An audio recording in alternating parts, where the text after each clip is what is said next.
Il faut remonter jusqu'au XIXe siècle, plus précisément l'année 1838, pour situer dans l'échelle du temps le démarrage des usines de Navarre, qui ont employé plusieurs générations de salariés.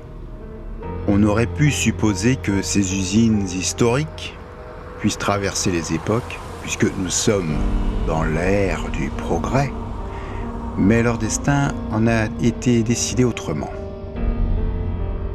À la place de ça, nous avons hérité d'une triste carte postale de désolation. Et paradoxalement, les usines de Navarre tournent toujours, non loin d'Évreux, mais peu d'entre nous le savent. Compte tenu de leur passé, il n'existe pas autant de documents visuels que l'on puisse espérer trouver, surtout sur les 2 dernières décennies de leur existence. En revanche, seulement la moitié du site a été rayée de la carte. Dans la partie rasée qui jouxte le quartier de Navarre, donc la meilleure située géographiquement pour de potentiels projets immobiliers, quelques éléments emblématiques classés historiques sont encore debout. Comme cette imposante roue sortie de son contexte en plein milieu de la friche. Il y a aussi l'emblématique bâtiment des abeilles, que j'avais d'ailleurs eu l'occasion de visiter lors des Journées du patrimoine de 2019.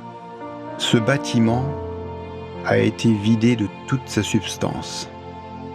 C'est une coquille vide sans vitres aux fenêtres, à part une malheureuse machine-outil et autres accessoires restés fixés au plafond. Bon, rien d'extraordinaire.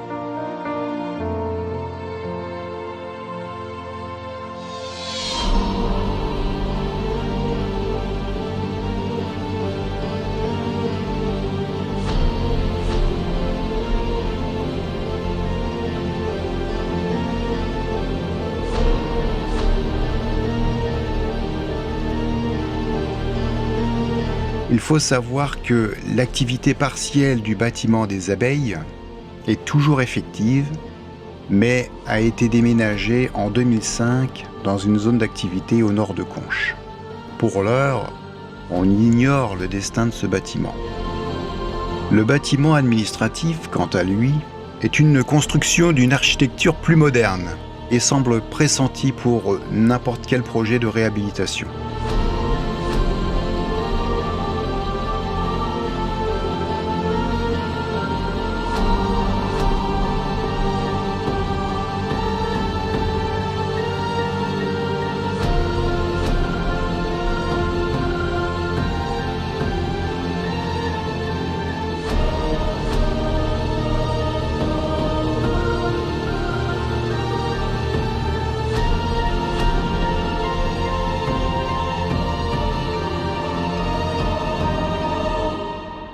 Pendant des décennies, je suis passé devant ces usines dans l'ignorance la plus totale. Je n'arrivais même pas à imaginer ce qu'il se passait au-delà de ces murs. Mais c'est Dominique Lecomte, ancien cadre, qui se rappelle et en parle le mieux. Bon, donc Dominique, toi tu as travaillé aux usines de Navarre. Tout à fait.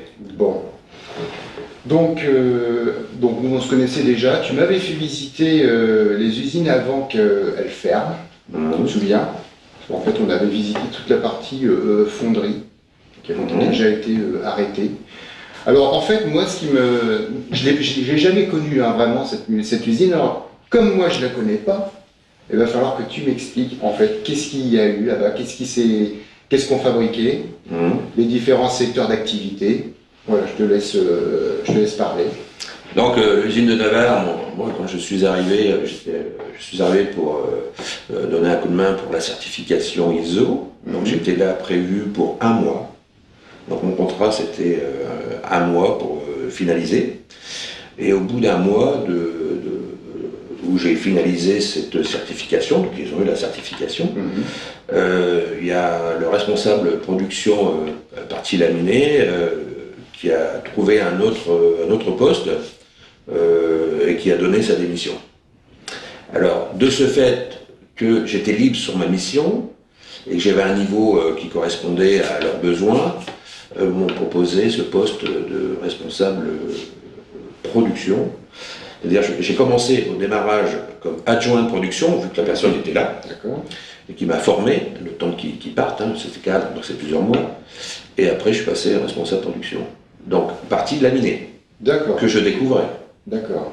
Parce que c'est pas un métier, je ne suis pas de cette activité-là. Moi, je venais de l'aéronautique, hein, où j'étais responsable production et qualité en pressurisation moteur Vulcain, donc les organes de pressurisation qui étaient fabriqués au centre de recherche de Bueil, en Normandie. D'accord. Voilà. Alors, donc, les principales activités de Navarre, on sait qu'il était à coudre, oui, grosso modo. Hein.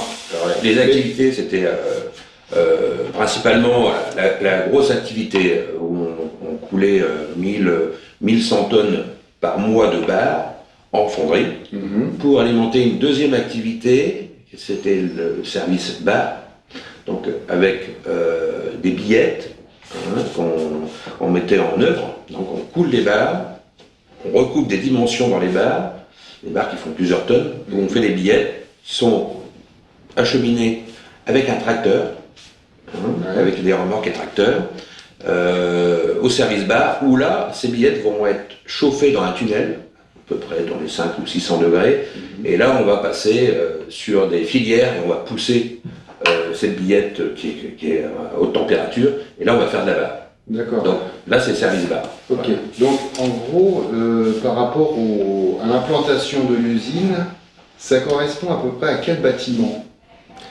Parce qu'a priori les barres de, je sais pas si c'est les barres de laiton dont tu parles, qui a priori les bâtiments sont encore debout ceux-là. Oui, c'est encore debout. Donc c'est le fond où on n'est pas loin du champ de course. Voilà, c'est ça. Voilà. Et donc par contre, quand ces barres étaient fondues, ça par contre c'était fondu où ça? Alors c'est fondu au milieu de l'usine en fin de compte, parce que c'est en 3 parties. Ouais. Partie à l'entrée de l'usine où il y a le petit produit, où il y a les abeilles. Oui. Donc là il y a une petite fabrication d'anneaux, on faisait des coudre, des anneaux pour les acheter dans les rideaux.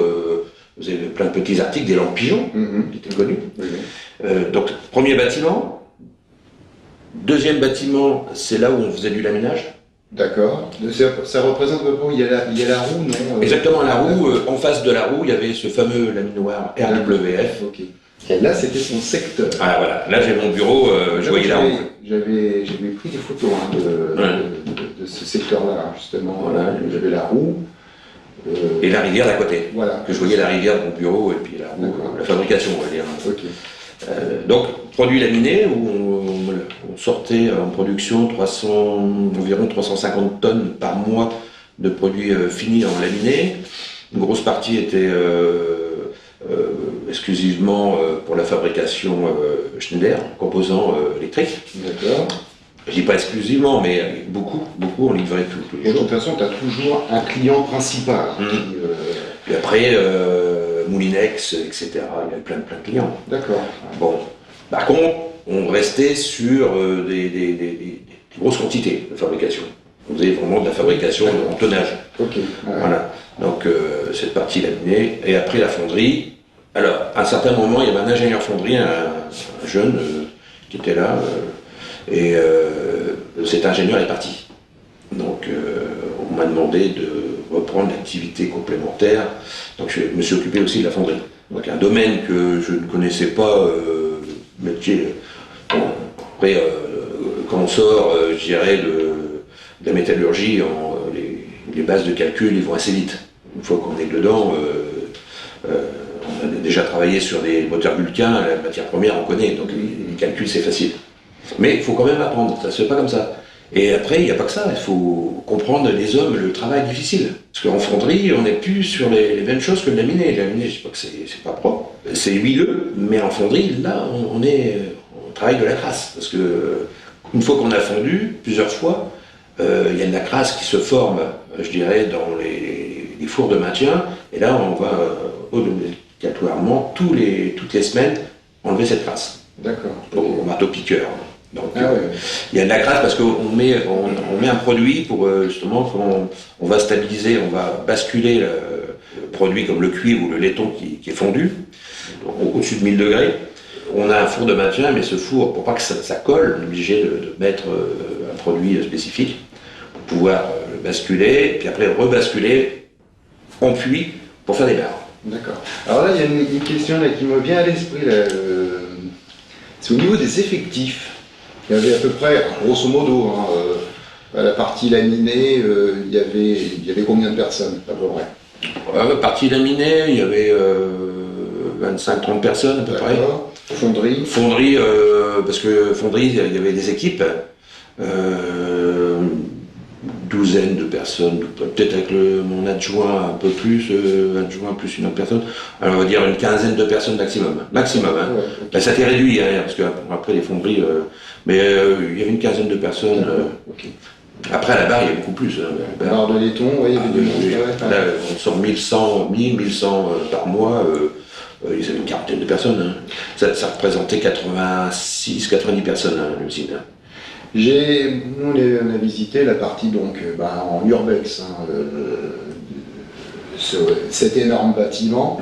Et effectivement, tu as des endroits où il n'y a plus rien. Hein. Mais par contre, il y a des endroits, c'est des fosses. Il y a des, il y a les fameux tunnels. Hein. Je connais bien. Et il y a des endroits où il va y avoir des implantations de machines. Tout à fait. Et on voit que tu as des fossés. Des fossés qui sont profonds de 2,50 m au moins, hein, 100. Bon, je ne sais pas du tout. Alors, à savoir que la rivière était le long de l'usine, et tous les refroidissements en machine, ou l'utilisation de lavage, je dirais, on utilisait de l'acide avec de l'eau pour décaper les produits laminés. D'accord, ok. Et au niveau du four, on avait des fours à cloche. On utilisait l'eau. Donc c'est pour ça qu'il y avait des trous, parce qu'on faisait passer la rivière. D'accord, ok. Donc à plusieurs endroits, on utilisait pour refroidir les laminoirs, un peu comme moi j'ai un laminoir où on refroidit l'intérieur des cylindres. Donc on utilisait l'eau, et l'eau aussi pour... on utilisait de l'acide, et après, à la sortie du décapage, avec des brosses, on venait nettoyer, je dirais, les produits laminés qui sortaient du four. D'accord, ok. Voilà, c'est pour ça qu'il y avait des fosses un peu partout. Et donc, bâtiment abeille, grosso modo. Ah, parce que là, il y avait aussi du monde. Oui, oui. Ah ben, il y a une quinzaine de personnes, hein, D'accord, au moins, okay. Au moins. Là, nous sommes à Conchamp-en-Mouche, donc à une quinzaine de kilomètres d'Évreux. Et en fait, toutes les activités des usines de Navarre ont été transférées. Donc, pas loin de chez toi, tu as... Navarre DPM. Navarre DPM, qui en fait reprend, si j'ai bien compris, l'activité des abeilles. Une partie. Une partie, d'accord. Et alors toi, en ce qui concerne le laminage, en fait, tu as repris le flambeau. Les machines existantes qui m'intéressaient par rapport au développement que j'avais imaginé. Ce que j'avais déjà proposé à la direction à l'époque, quand on voyait qu'il y avait une baisse d'activité, et puis que le fait de payer comptant tout ce qu'on achetait en matière première, on peut aussi faire développer le refondage à la façon pour essayer de donner un plus à notre usine et faire des postes plus petits, petites quantités. Donc c'est mieux rémunéré. Et en plus on avait des équipes qui étaient au top, hein, qu'on avait vraiment du professionnel, ils connaissaient tout par cœur. Donc j'ai essayé de développer ça et bon, il n'y a pas eu d'écoute sur... ils continuaient leur stratégie, essayer de se sortir des difficultés, mais je pense qu'on aurait pu faire quelque chose. On aurait pu au moins essayer. Le laminage, j'ai développé d'autres produits. Les produits qu'on faisait là-bas, il n'y a pas de souci, donc là on s'est vachement développé parce que déjà la matière première, Navarre, les machines le faisaient, donc c'est continué, mais par contre on a étoffer le carnet de clients, parce que nous on est à plus de 750 clients maintenant, hein, potentiels. Parce que je dis potentiel indirectement, c'est parce qu'ils ne viennent pas tous la même année, mais dans notre carnet on a 750 clients. Et on a plus de 300 clients qui tournent régulièrement. Un autre facteur qui est rentré en action, c'était la pollution, c'était la fameuse pollution. Le rejet des fumées, voilà, fonderie. Bon, après ça, on a arrêté la fonderie, mais la partie laminée, on aurait pu, je pense, automatiquement on est obligé de réduire le personnel, c'est-à-dire la fonderie, on fait plus de fonderie, bon, c'était trop coûteux à voir. Oui, bien sûr. Mais la partie laminée, on aurait pu, je crois, développer, on n'est pas obligé de faire que du laiton. Ce que tu veux me dire par là, c'est qu'effectivement, vous n'étiez pas obligé de déménager. Ah non, non, parce que moi, j'ai en visitant la société Nomel à Dreux, qui se nomme maintenant Lizzie Automotive, j'ai rencontré les mêmes plus gros laminoirs, un petit peu plus gros. Ouais. Donc là-bas, on m'a demandé d'aller faire valider des examens de lamineurs hein, pour la fédération, donc je l'ai fait. Et ce qu'ils font sur place, c'est là, vous pouvez le faire. En complément, parce que il lamine de l'acier, et nous on lamine de l'acier. Donc si moi je lamine de l'acier avec les machines de Navarre, c'est qu'on pouvait le faire avant. Et il y a de la valeur ajoutée pour justement tout ce qui est petit poste. C'est très rémunérateur. Et ça, on aurait pu. Il y a plein de nouveaux clients qu'on aurait pu aborder. Ça, c'est évident. Ça, c'est on a adapté pour faire différents essais. Et ces deux machines de dureté viennent des usines de Navarre. D'accord. Voilà. Avec même le meuble. Le meuble. Le meuble en chaîne qui a été. C'est tellement solide que j'ai pas pu résister. J'ai dit je prends tout en même temps. D'accord. Bon, voilà. Et grâce à ça, on est autonome. On a besoin de personne.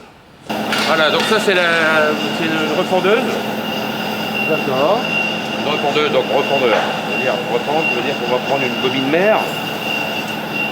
Là, on est voilà, une bobine mère où on va transformer, on va faire des filles dedans.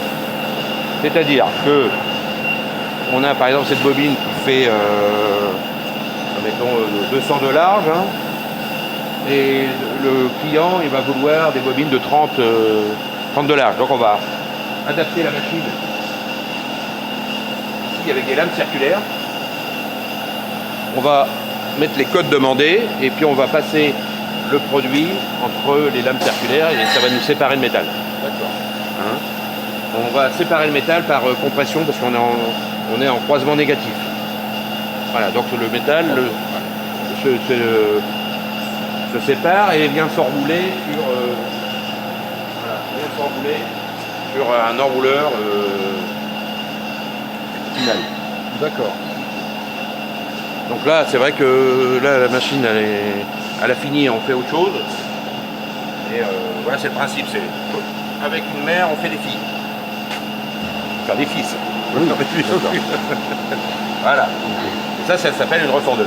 D'accord. Les machines à Navarre étaient numérotées. On voit, attends, j'ai encore regardé. Là, c'était la machine 38. On a les plans et tout. On a des plans. Ah, oui.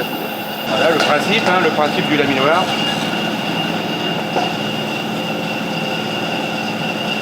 On va retourner après. Donc voilà, on a passé une bobine et on va voir comment ça va. C'est la deuxième machine qui a été transférée des usines de Navarre. Voilà. Donc c'est un laminoir de reprise. Et c'est vrai qu'on peut faire beaucoup de choses. C'est un laminoir finisseur. On voit le changement de. Si vous pouvez, on voit le changement de surface, elle est très lisse par rapport au démarrage de l'autre. Là-bas c'est granuleux et puis là, voilà, là on voit il est terne. Ah oui, d'accord. On voit qu'il est terne et là-bas il est. On va écourir légèrement la surface pour changer. En même temps, on va modifier le comportement de la bande, c'est-à-dire qu'on va corriger la rectitude. On va faire les deux en même temps. Ça, c'est par rapport à un cahier des charges du client. Voilà. Encore une autre fondeuse avec le L40 des usines de Navarre. Voilà. Donc c'est une machine où on peut, nous on refend jusqu'à 80 microns dessus. Hein, c'est une petite refendeuse. Et donc on a démarché, pour le même client, un groupe, justement c'est là-dessus qu'on le fait. On a marché en Afrique du Sud, le même groupe, Italie, Slovaquie, Pologne, et Belgique. Voilà. Donc ça, c'est très très fin. Comme quoi, la France, elle est tout à fait capable de sortir son épingle du jeu quelque part. Il y a des exploitants français qui sont capables de s'imposer. Oui, tout à fait, c'est bien pour faire voir, il faut faire voir son savoir-faire. Bien sûr. Il faut expliquer Il aux faut gens le garder. Il faut le garder. Il faut le garder, Voilà. bien sûr. Pour le garder, il faut régulièrement, avec les bénéfices de chaque année, une partie des bénéfices sont affectés à des modifications industrielles, donc modernisation, adaptation aussi par rapport à ce qui s'est dit en réunion, parce que nous faisons des réunions régulièrement, pour savoir les difficultés, on peut rencontrer des difficultés sur les différentes adaptations, parce que nous, on a des nouveaux cahiers des charges sans arrêt, des nouveaux clients sans arrêt. Donc, est-ce que par rapport à ce client-là, on faudrait adapter une machine, un engin de levage ou voilà. On se pose toujours les bonnes questions. Et après, on décide, on cherche ce qu'il faut mettre en place. Et régulièrement, et c'est pour ça qu'on a un parc machine qui est peut-être ancien, mais qui est en parfait état, parce que tout ce qui est, investi dedans est pensé avec l'ensemble du personnel. Hein. Rien n'est mis au hasard. Et de côté, c'est l'ensemble du personnel avec eux qu'on réfléchit, qu'on décide. Et c'est vraiment, moi j'ai vraiment des équipes qui sont constructives, hein, c'est familial, quoi. C'est pour ça qu'on a pu se développer. Oui, bien sûr. On n'aurait pas. De toute façon, je pense qu'il y a beaucoup les meilleures usines, enfin les meilleurs exploitants, c'est généralement c'est du familial. Oui, on ne recherche pas systématiquement le fruit de chaque année, avoir un fruit. Non, ce qu'on cherche à développer et à conserver. Voilà. Et conserver, mais conserver. Comme c'est familial, nos techniciens sont une famille. Bien sûr. Il y a la relève derrière. La relation, je dirais, entre le personnel et les chefs d'entreprise, c'est très important. Bien sûr. Et construire une activité industrielle ou autre, c'est déjà aimer son entourage. Bien sûr. Et partager des choses ensemble. En fait, ça aurait pu continuer aux usines de Navarre, tout simplement. Ah oui, il y avait de la place. Déjà, il y avait de la place. On avait, juste avant justement de l'arrêt de l'activité, effectivement, on nous a donné des voitures de location pour faire du commercial, mais c'était déjà trop tard. C'est 3 ou 4 mois avant la fermeture. Je ne sais même pas pourquoi on a fait une démarche que tout était déjà, je pense, décidé. Donc, moi, je me souviens dans une réunion où j'avais proposé justement d'aller voir les clients pour faire du refendage, pas spécialement non ferreux, le métal travaillé par les usines de Navarre, mais sur les métaux des clients. C'est ce que je fais beaucoup, moi. Mais rien que ça, si on aurait fait la démarche, on aurait pu essayer déjà. Voilà. Mais moi, comme j'ai récupéré énormément de refendage de partout, c'était évident qu'il y avait la place. Il y avait la place, en plus c'était grand, Navarre, on aurait pu prendre des marchés. Parce que dans le refondage, il y a toujours la transformation une matière qui est utilisée sur un accessoire automobile ou autre, qui est arrêtée, et on retravaille ce feuillard pour en faire une autre dimension. Ça peut être sur des centaines de tonnes. Moi, j'en ai travaillé, des centaines de tonnes.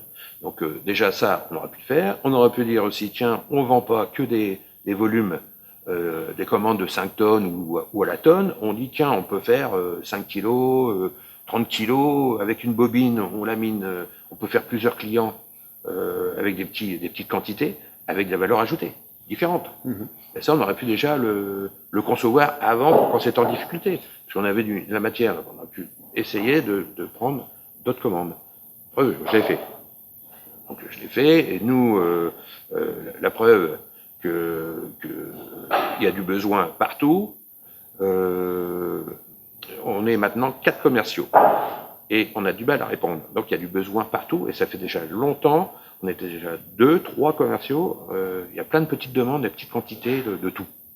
Donc, l'usine de Navarre, on a le matériel pour laminer, pour refendre, le laboratoire, et on avait le personnel, les hommes et les femmes, techniciennes. Il y avait des techniciennes dans le labo, c'était formidable aussi. Et on avait tout. Donc, il n'y avait plus qu'à développer. Donc, la force d'une société, c'est le commercial. Donc, le commercial, qu'est-ce qu'il doit faire? Il doit aller faire du commerce. Bien sûr. Il faut commencer. Prospecter. Donc, pour moi, le travail n'a pas été fait là. D'accord. Bon, c'était a priori, c'est une volonté d'en terminer, de stopper l'activité sur ce site, quoi. Ouais, je pense qu'il y avait une volonté, à part que les dirigeants, quand même, faut pas oublier que les propriétaires de cette activité ont quand même mis de l'argent, et c'était pas leur rôle non plus de développer. Le rôle de développer, c'est quand même les gens qui sont à la tête. Hein. Les gens qui sont à la tête, je dirais, les directeurs, ils doivent aussi prendre des décisions comme moi je prends des décisions. C'est pas la faute de, je dirais, on va dire, la faute du marché, la faute aussi du personnel, non. Le dirigeant, quand c'est une autre société, moi je suis à mon compte, mais un dirigeant, ça peut être un directeur, c'est toujours l'homme clé qui est responsable. Et ça, dans toutes les sociétés, ces erreurs-là, on ne doit pas les faire. Et alors, c'est sûr qu'il y a des moments, il y a des activités où, comme là, actuellement, j'ai des activités qui sont arrêtées parce que la pandémie, le gouvernement, à juste titre, pour pas qu'il y ait une transmission, arrête des activités. Là, c'est compliqué. Là, c'est plus compliqué. Mais quand on a une activité qui marche et puis qu'on peut se développer en allant chercher d'autres domaines d'activité parce qu'on a l'outil. C'est pas le personnel qui va décider, c'est bien le dirigeant, direction de l'entreprise qui doit prendre la décision. Mais ça, on n'attend pas des années. Voilà. C'est dommage parce que c'était une belle activité, belle usine, il y avait des champs de valeur. Faisons le bilan là. 2002. C'est l'arrêt des fonderies suite aux plaintes d'une association écologiste. Donc, l'activité des bars de laiton est également condamnée. Seuls les secteurs des petits produits et du laminage sont maintenus. Ces derniers étaient en difficulté, mais pas en péril, puisque selon le témoignage de Dominique Lecomte, il avait lui-même imaginé un changement de stratégie qui aurait permis de conquérir davantage de parts de marché afin de redynamiser le secteur. Puisque les activités restantes n'étaient pas polluantes, elles auraient très bien pu continuer à Navarre, comme l'affirme Dominique Lecomte. 2004, c'est finalement la liquidation de l'usine, ce qui entraîne le transfert des dernières activités restantes sous de nouvelles formes juridiques, Navarre DPM pour les petits produits et TFS dirigé par Dominique Lecomte pour le laminage et le refendage.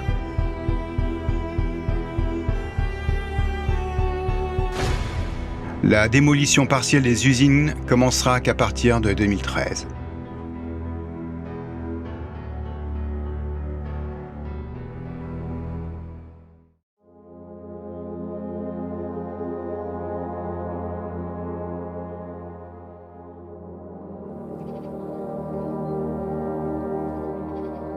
En retrait, les derniers bâtiments en sursis sont à l'abandon, livrés à eux-mêmes et littéralement saccagés, voire méconnaissables.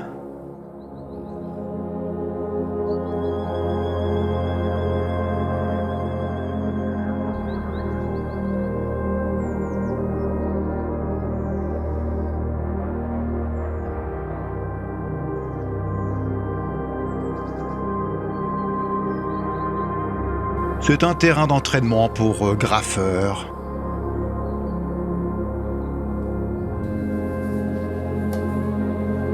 Le lieu est particulièrement dangereux en raison de nombreux trous au sol ou d'éventuels effondrements. Mais il est important de montrer les infrastructures restantes qui nous laissent imaginer tous ces équipements imposants qu'il devait y avoir. Cette usine avait plus de 160 ans d'âge. C'était un héritage ancestral que nous n'avons même pas été capables de conserver ni de protéger.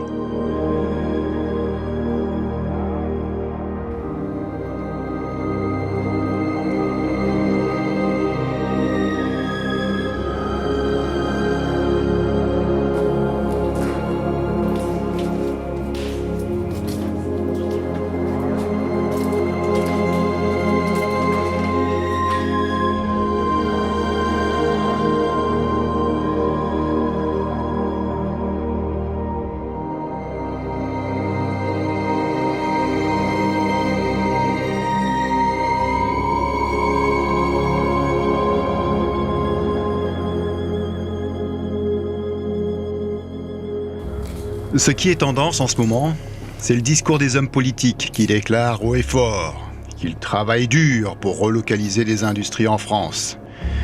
Ce qui va à l'encontre de leur idéologie à laquelle ils se rattachent. Donc, ils racontent n'importe quoi. Pendant des années, ils ont soutenu la désindustrialisation dans ce pays jusqu'à le mettre à genoux. Et aujourd'hui, ils prétendent vouloir renverser la vapeur. Mais c'est trop tard. Ces escrocs habiles racontent matin, midi et soir ce que vous voulez entendre et vous vendent du rêve.